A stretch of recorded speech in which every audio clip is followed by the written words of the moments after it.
Coming at you with a new video.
All right, guys, welcome back to the YouTube channel. Thank you again for tuning in.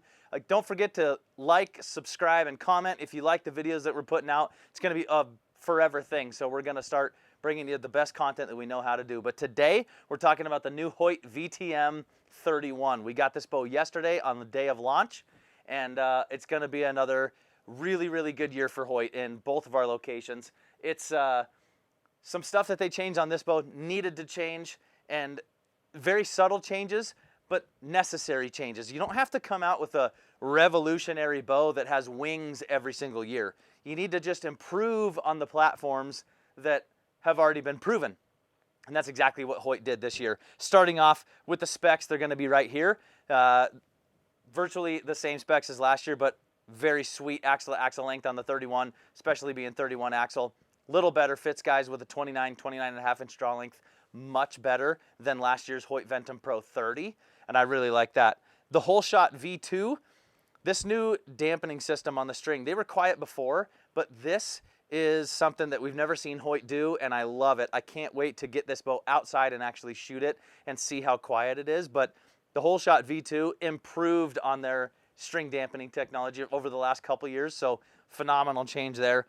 The new drop cord slot, something that I know we've complained about in our shops before, is when you have a drop away rest on the side, the cord really rubs on that bridging of the riser of every Hoyt riser, and it's kind of frustrating. So having the drop cord slot here is phenomenal technology. It's not technology, it's just a hole through the riser, but it's something that they thought about, and they're like, how can we improve our bows? And that's phenomenal for that.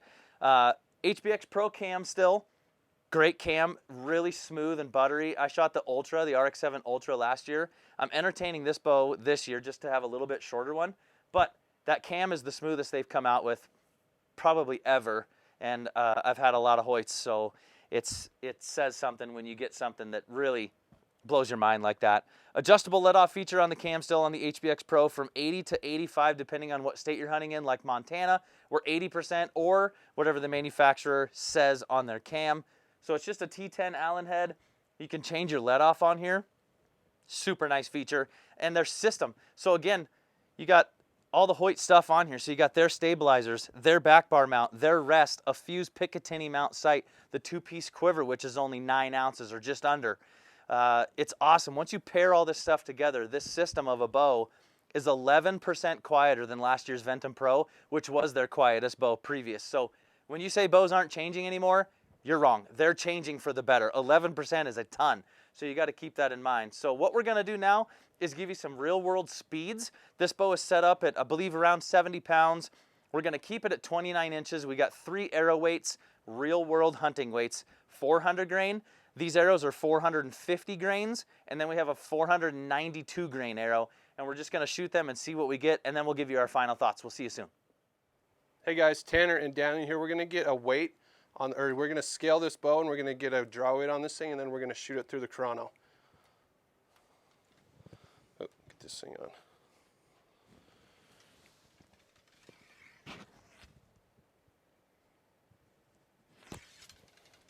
So we're at 70.6.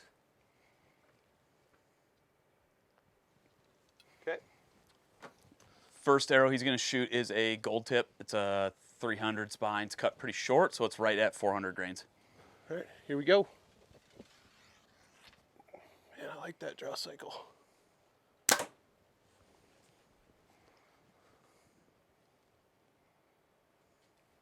.302.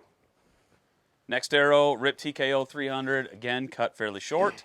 That one's at 450. 450. Yeah. Yep.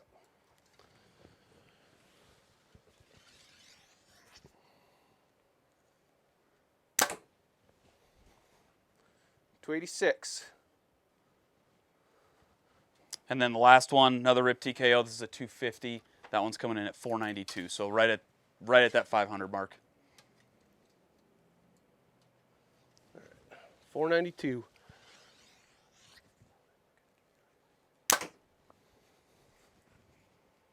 .272. Beautiful. I love it. Sweet. Good Cool. speeds. Good speeds. Great bow. We're going to hop over to the desk again. We're going to talk about, give our final thoughts on this thing, and we'll wrap it up. All right, guys, back at it again. We're going to give you our quick final thoughts. Daniel, what do you got for us?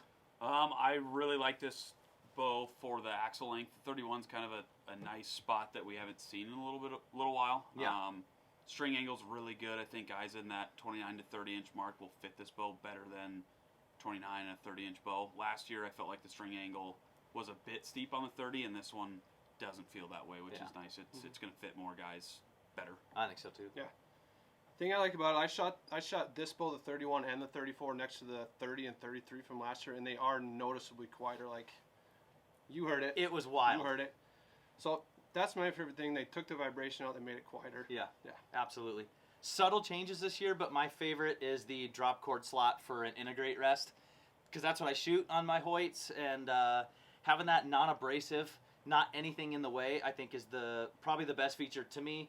I agree with the axle length, and when Tanner and I shot them, we ordered a decibel meter. Yeah. So I think we're going to do a noise test from last year's Ventum Pro and the VTM, and I think you're going to see the difference. So comment, like, subscribe. More videos coming at you. Thanks again for tuning in. Thanks guys.